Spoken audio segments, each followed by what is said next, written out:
On today's episode of Locked On Wild, Jonas Brodin has officially had surgery, which means he's going to be out for a while. So here are 6 names the Wild could look at before the deadline that they can probably get on the cheap. Hey, this is Matt Boldy, and you're listening to Locked On Wild. Hey, this is Marcus Foligno, and you're listening to Locked On Wild. You're Locked On Wild, your daily podcast on the Minnesota Wild. Part of the Locked On Podcast Network, your team every day. Hello, I'm Seth Toupal. Welcome to Locked On Wild, part of the Locked On Podcast Network, now the #1 sports podcast network. Locked On Wild is your daily Minnesota Wild podcast. We are your team each and every day, and we thank you for making Locked On Wild your first listen each and every day as well. Make sure you subscribe on YouTube and all of your favorite podcast platforms so you don't miss out on any new episodes throughout the week. On today's episode of Locked On Wild, we discuss the news that Jonas Brodin has had surgery and will be out past the Olympic break, which leaves the Wild in a bit of a bind as far as defense goes. We will also take a look today at 6 different names from the Athletics' latest trade tracker list, names that could shore up the back end of the blue line, and names that could be had at a relatively cheap price.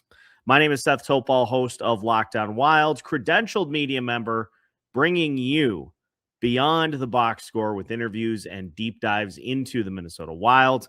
And I have been host of the show since 2021. So we got official news today that Jonas Brodin had surgery. And so his timetable is considerably longer. And as John Hines put it, they're hoping to have Brodin back well before the season is done. Well, the wording of that is concerning to me right off the bat. But this is something that I think we certainly need to put more focus into, is adding someone at the blue line to be able to give some depth, give some insurance. As well as we have seen the likes of Daemon Hunt, of some of the other players on the back end play as far as the defense goes on the third pairing. You're not going to go into a playoff series with your third D pair being Daemon Hunt and David Jiricek. You're just not. And I know Zach Bogosian is going to be coming back for... At some point, he had started skating, resumed skating. So hopefully he's getting closer to coming back. But I'm just going to point blank say it. I think the Wild need another. I think they need another defenseman in addition to trying to lock down a top forward. So just looking at the resources available, you have to really kind of, you got to really thread the needle here. You got to really fine line this, so that you make sure that you have the ability to do both. And you can do both. Make no mistake about it. You can do both. But you just have to be pretty fine and deliberate in how you go about getting it done. As we take a look at what the Wild have for assets available at this trade deadline. And again, according to Puckpedia, the number fluctuates. For instance, right now, the Wild have a current, according to Puckpedia, current cap space of $3.415 million. Their deadline cap space, assuming they make no moves between now and the deadline, could be as much as $6.9 million. Their projected cap space based on roster moves and such, 0.15.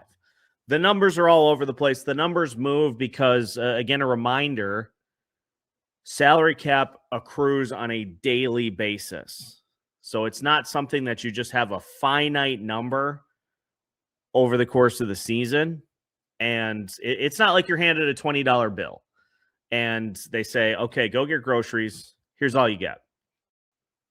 You get more, you accrue on a daily basis. The league year is broken up into days. So there is a chance that the Wild could stack more cap space if players come back and are healthy and you're not, utilizing injured reserve too much. So salary cap is, and there are ways to maneuver the salary cap. You can have deferred, you can have portions of contracts eaten by teams that you're trading with. Point being, I'm trying to leave a good portion of what the Wild have for a big move. There still is an opportunity to get something else done. Wild have here their third round draft pick, 2 5ths. They have a 6th and a 7th. You have everything but your 2nd round pick. And then in 2028, you still have everything available.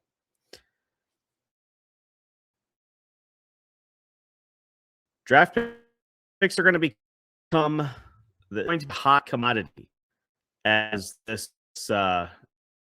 we get closer to trade deadline. And as far as process that could be moved, again, players we talked about on Denny's show yesterday. Hunter Haight could be a player that you use to get yourself a defenseman. Carson Lambos, Kyle Masters, players that you could use to get yourself a young defenseman. There is plenty in the war chest to be able to grab somebody on the blue line to help out this roster. But there are a couple of other things that need to be taken into consideration as well for this Wild team. As we look at the Minnesota Wild roster, there's one common theme for the blue line for this team. You have now it's not as bad as it was, but you've got 5'10" Quinn Hughes.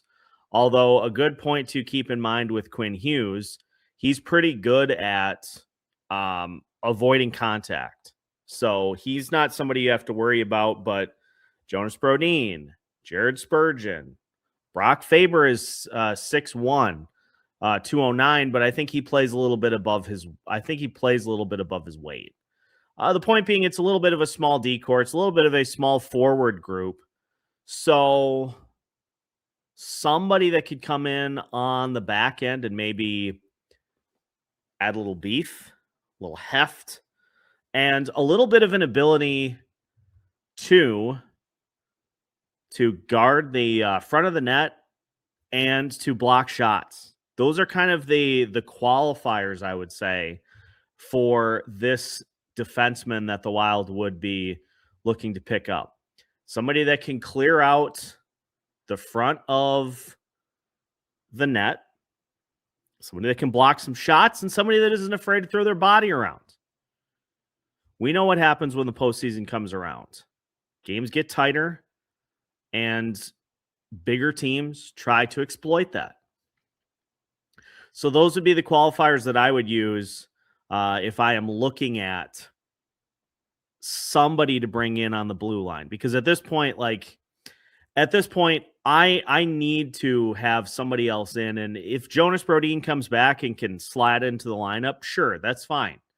Maybe you put yourself in position to where this guy that you acquire is like your 6th or 7th defenseman. And you still bring Daemon Hunt as a black ace. You still bring David Jiricek as a black ace. Depth is crucial when you get to the postseason. So shoring that up, I think is going to be imperative for the Minnesota Wild ahead of the deadline. Now, who are some names that the Wild could target? Well, The Athletic put together a trade tracker list, and I actually like a few of the names that are on this list. So we have 6. We'll kind of go through them rapid fire here throughout the rest of the show. I've got 6 names. We'll take a look at the stats, what they would bring to the table, and kind of how they would slot in with this Minnesota Wild lineup as well. So we're we're going to go diving here for the rest of today's show. Just trying to drum up some names that the Wild could potentially show some interest in here before the trade deadline. We'll start with a couple of division rival players from right here in the Central Division. We'll discuss as we continue today's episode of Locked on Wild after this.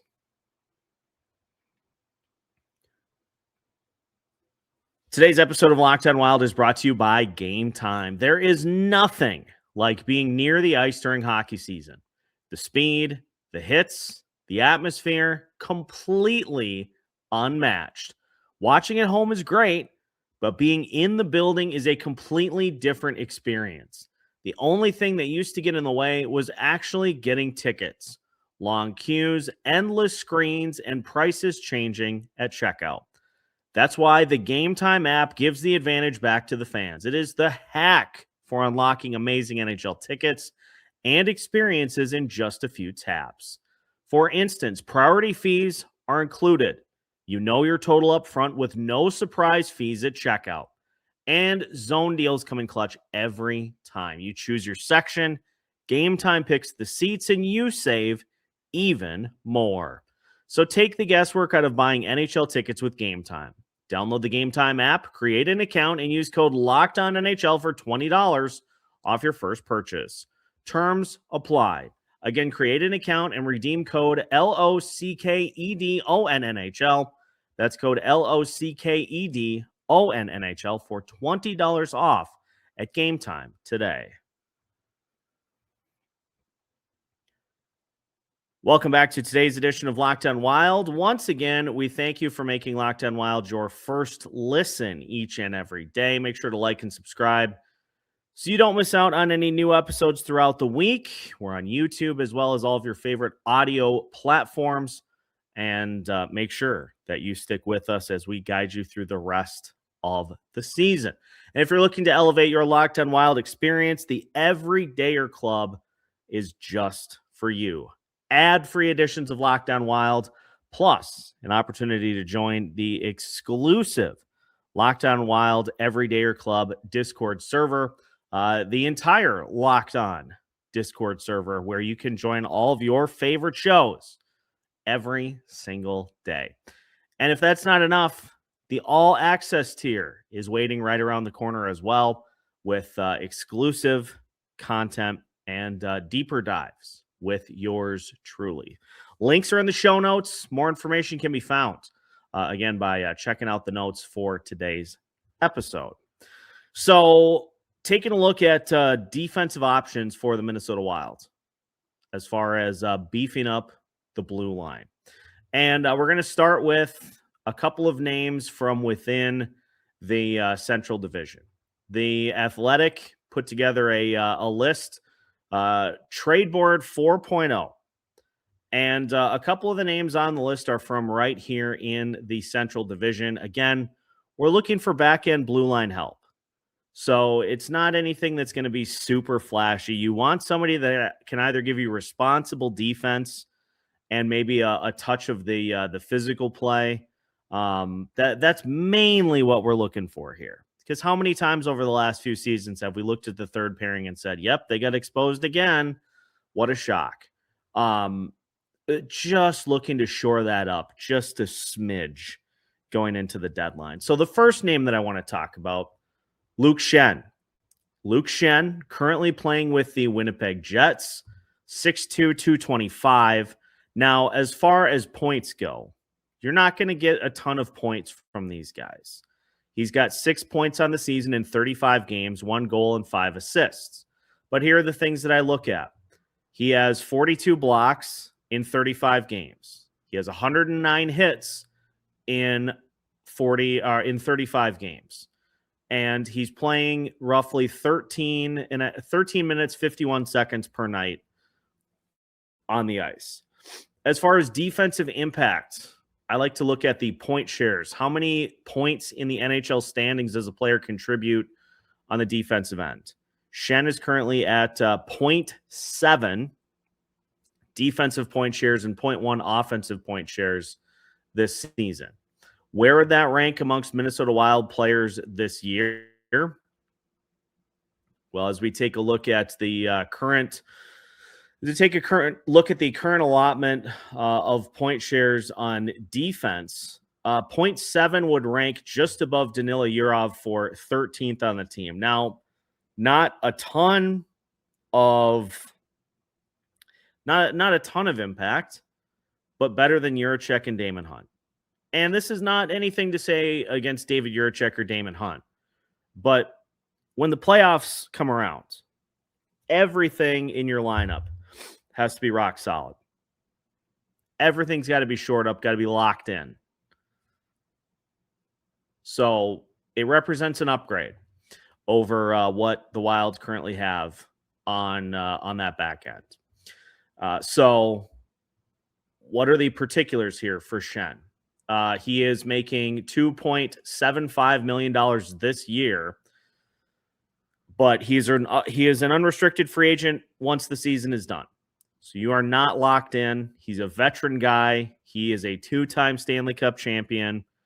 You're not locked in past this season. I think you could get Luke Schenn for a draft pick, or maybe a prospect. I don't think you're going to have to do much more than that. His market value is $775K this year. So he's obviously nearing the end of his career. But again, what are we looking for? Solid, responsible defense on the back end. Somebody that can defend the front of the net.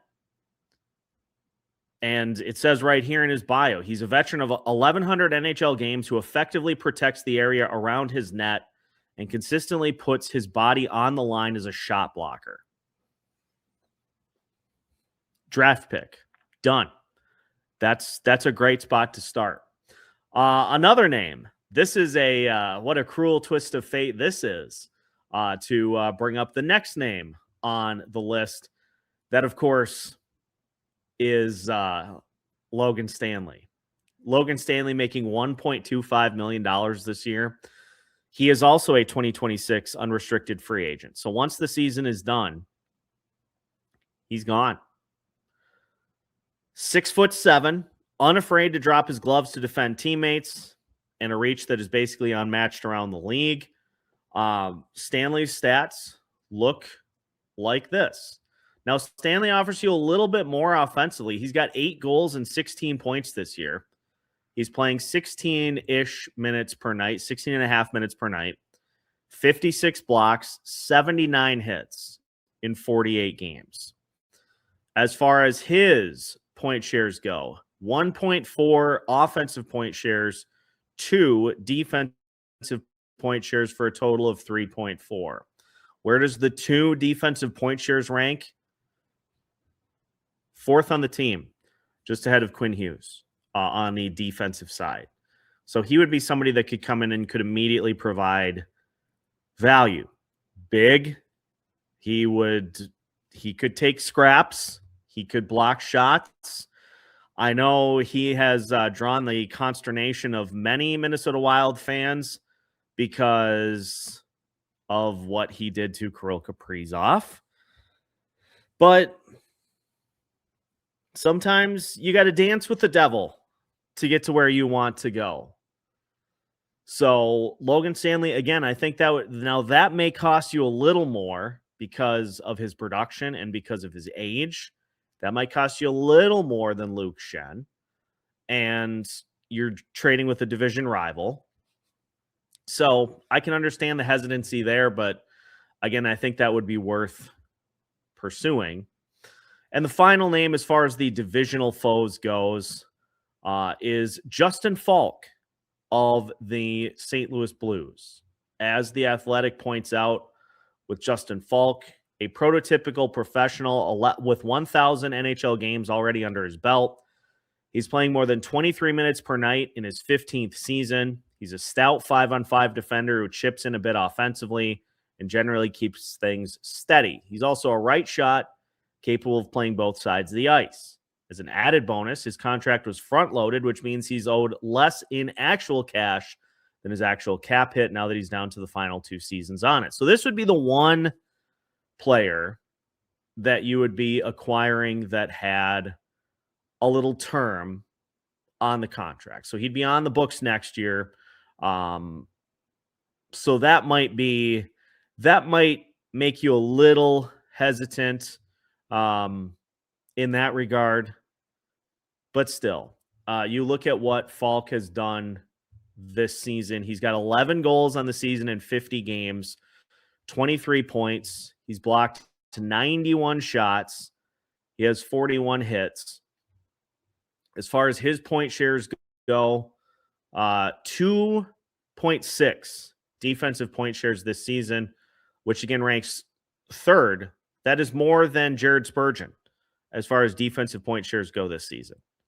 So, again, I think he would be the most expensive of the three that we have currently talked about. It'd be Faulk, Stanley, and then Luke Schenn. But, again, these are all guys that I think you slot in on your third pairing. In Faulk's case, he can probably play up a little bit if you deal with an injury. So he would be able to provide you a little bit more than the other two. But again, just shrewd potential options for the Minnesota Wild to consider within the division. And St. Louis they're not going to make a run. Winnipeg's not going to make a run. They're not going anywhere. So you can think about this a little bit, but I wouldn't wait too long because you can bet that other teams will be on these guys too. Now, outside of the division, one name that Wild fans remember quite well is a potential option, as well as a name that certainly drew some attention, at least as far as his New Jersey Devils teammates were concerned. We'll finish with the final three names on the list as we continue today's episode of Locked on Wild after this.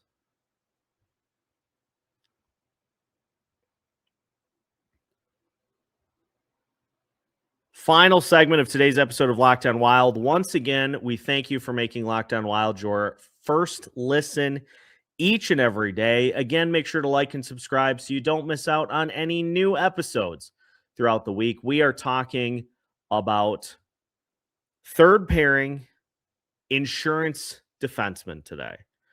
Back end D. We are D diving here on tonight's episode. And a couple of names that I would like to just finish the show with here today. One of which is a former Minnesota Wild defenseman of the New York Rangers currently. Yes, I am talking about Carson Soucy. Soucy is a prime candidate to be dealt again as a pending UFA. He's making $3.25 million this year. That's his cap hit. He is a prototypical shutdown defender who has previously performed well during playoff runs in Seattle and Vancouver. As a bonus, the left shot is comfortable playing on either side of the ice. Soucy's stats so far this year, he's got 3 goals, 8 total points this season. He's playing 17 minutes, 19 seconds per night on the ice. In 45 games, he has 66 blocks, 70 hits, and defensive point shares, which again is how many individual points in the standings are you contributing on either side of the puck or both. His defensive point shares are at 2.2, which would put him third amongst all Minnesota Wild players on defense. And there's familiarity there too. He played with the Wild for the first 3 seasons of his career. Then he went to Seattle in the expansion draft. And he has played a third pairing role. He's familiar with it. You're not having to play a guy lower than he is comfortable playing, or any of those sorts of drama items. But again, just would be a solid ad at the back end that you can rely upon for some block shots, and is just going to give you steady defense. You've got the offense at the front end. You've got Quinn Hughes and Brock Faber pushing the offense on the front end. Jared Spurgeon can do a little bit of that as well. I want steady, reliable defense on that third pairing that is not going to get exposed during a playoff series. And I think Carson Soucy could give you that. A couple of other names on this list that I think could be of potential intrigue. We'll start with current Sharks defenseman Mario Ferraro. He is also a 2026 UFA, so there's no hook after this season. Ferraro is poised to again hear his name circulate around the league's hot stove. The Sharks are winning more games in 2025-2026, but they are still likely to end up as sellers, and the 27-year-old profiles as one of their more attractive assets to make available. He's a minute-munching, shot-blocking defenseman who appears capable of producing much better numbers on a more complete team. He's also a decent puck mover and a penalty killer with a competitive streak to match. He's got 12 points in 49 games this year, 4 goals, 8 assists. He has 93 blocks in 49 games, 84 hits, 20 minutes, 51 seconds of time on ice per game. And defensive point shares, he again is at 2 defensive point shares. So his value certainly is there on the defensive side of the ice. But again, you talk about he's playing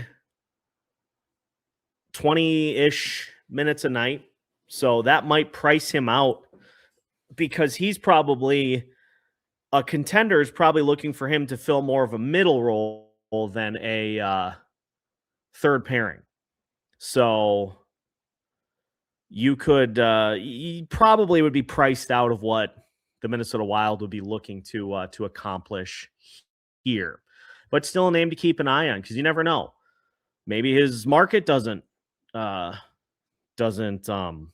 materialize, and next thing you know, he's available for a little bit less than you would have thought. And the final name I wanted to talk about here tonight is Dougie Hamilton.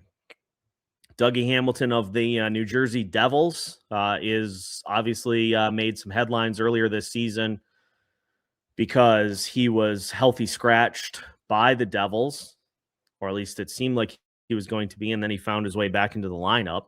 The writing appears to be on the wall for Hamilton after a recent trip to the press box as a healthy scratch. The Devils need to clear up cap space for other moves, and he no longer has a full no-trade clause in his contract. Hamilton is a mobile right-shot defenseman who is logging more than 21 minutes per night this season. His offensive prowess isn't what it once was, but the puck still tends to be moving in the right direction when he's on the ice. As a bonus, the actual dollars owing on Hamilton's contract are less than the cap hit attached to the deal. Now, Hamilton is an offensive defenseman. He's also a 2028 unrestricted free agent, so you would have him on the roster for a couple of seasons. He's got 5 goals, 11 assists, 16 total points in 45 games, playing 21 and a half minutes per night on ice, 45 blocks, 50 hits in 45 games. And his point shares are going to be completely opposite. Actually, he's 2.5 points defensively. That surprises me. And 0.9 on offense. So again, his 2.5 would rank 3rd best on the team from a defensive standpoint. Hamilton is going to be tougher to do, not because of the cost, but because of the contract. So his is going to be more difficult, which is where you could get a lower asking price unless you have the Devils retain, which they certainly could. But that would be the big sticking point for a deal for Dougie Hamilton, would be the contract itself. So that would be the thing that you'd have to worry about from his end. But again, he would be just a solid add. He'd probably be more of a second pair than a third pair, but maybe you could slot Jake Middleton. Maybe if you got Ferraro or Dougie Hamilton, you slot Jake Middleton down on the third pair. Possibility. All I know is I think it would be prudent for the Minnesota Wild to acquire a defenseman at the deadline as well. I think Daemon Hunt and David Jiricek have certainly played fine this year. I am if we can, I would be more comfortable going with somebody else in the postseason, especially considering what is riding on this postseason and next. I would like to see that shored up by somebody that can play more responsibly. That's just my personal thought. Let me know yours in the comments. Let me know what you think about these names, any of them that are intriguing. Again, third pairing back end defenseman. We're not looking for somebody to slot up on the top of the lineup. We're just looking for a cheap, responsible defensive defenseman to play on the third pairing. Let me know if any of these names do anything for you, and we will see you on the next episode of Locked On Wild. Make sure to like and subscribe if you have not already, so you don't miss out on any new episodes throughout the week. We've got new episodes for you every Monday through Friday as part of the Locked On Podcast Network.